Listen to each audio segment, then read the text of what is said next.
اللہ سے کرے دور تو تعلیم بھی فتنہ، املاک بھی، اولاد بھی، جاگیر بھی فتنہ، ناحق کے لیے اٹھے تو شمشیر بھی فتنہ، شمشیر ہی کیا نعرے تکبیر بھی فتنہ۔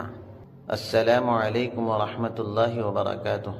محترم والدین، اللہ تبارک و تعالی نے سورہ تغابن آیت نمبر 15 میں فرمایا، بے شک تمہارے مال اور تمہاری اولاد تمہارے لیے امتحان ہے اور اللہ ہی کے پاس اجر عظیم ہے۔ ذرا ایک لمحے کے لیے اپنی آنکھیں بند کر لیجیے، سوچئے قیامت کا دن ہو، خوف و ہراس کا ماحول ہو، جسم پسینے سے شرابور ہو، بے بسی اور لاچارگی کا عالم ہو، اور اچانک آپ کے سر پر سورج کے مانند نور کا تاج رکھا جاتا ہے، پوچھا جاتا ہے یہ کس لیے؟ جواب ملتا ہے اس لیے کہ تم نے اپنی اولاد کو قرآن سے جوڑا تھا۔ یہ کوئی کہانی نہیں، یہ رسول اللہ صلی اللہ علیہ وسلم کی بشارت ہے، یہ اللہ کا وعدہ ہے۔ آج ہم بات کریں گے، کیا ہم واقعی اپنے بچوں کو قرآن سے جوڑنا چاہتے ہیں یا صرف اپنے بچے کی دنیا بنانا چاہتے ہیں؟ اچھی نوکری چاہتے ہیں، اچھا گھر چاہتے ہیں، اچھی گاڑی چاہتے ہیں، اچھا بنگلہ چاہتے ہیں اور صرف دنیا کی چمک دمک چاہتے ہیں، یا اپنی اولاد کو اپنی نجات کا ذریعہ بنانا چاہتے ہیں؟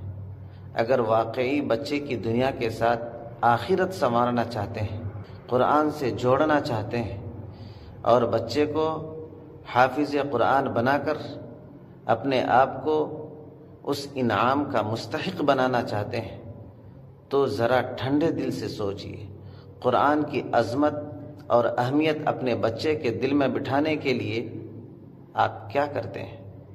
اپنے بچے کو سبق یاد کرانے کے لیے آپ کتنا وقت دیتے ہیں؟ کیا کبھی آپ ان کا سبق سنتے ہیں؟ کیا آپ ان سے آموختہ کے بارے میں پوچھتے ہیں؟ کیا آپ ان کو اپنے ساتھ نماز کا پابند بناتے ہیں؟ کیا آپ ان کے حافظ قرآن بننے کے لیے اپنے رب کے سامنے اپنا ہاتھ پھیلاتے ہیں؟ کیا آپ ان کے استاد سے ان کی کیفیت پوچھتے ہیں؟ کیا والدین کا کام صرف ایڈمیشن کرانا؟ والدین کا کام صرف فیس ادا کرنا؟ والدین کا کام صرف بچے کو اسکول بھیجنا ہے؟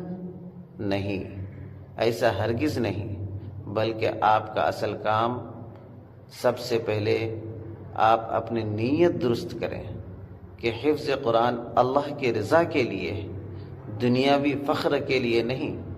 گھر میں قرآن کی تلاوت کا ماحول بنائیں، صرف اسکول پر نہ چھوڑیں بلکہ بذات خود پڑھائیں۔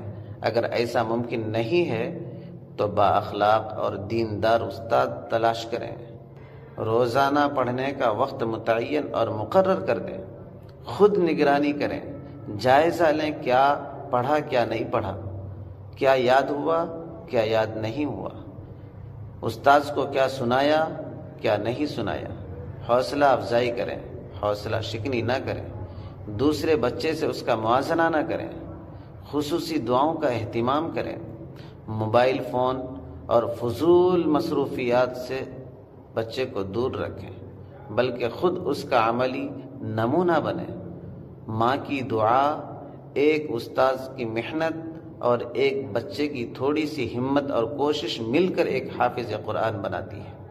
آج سے عہد کریں، ہم اپنے بچوں کو قرآن سے جوڑیں گے، توڑیں گے نہیں، خود نگرانی کریں گے، صرف استاذ پر نہیں چھوڑیں گے، بچے کی حوصلہ افزائی کریں گے، حوصلہ شکنی نہیں کریں گے۔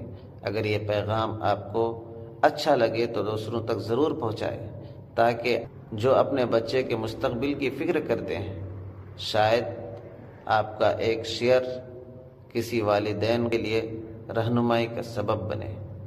السلام علیکم ورحمۃ اللہ وبرکاتہ۔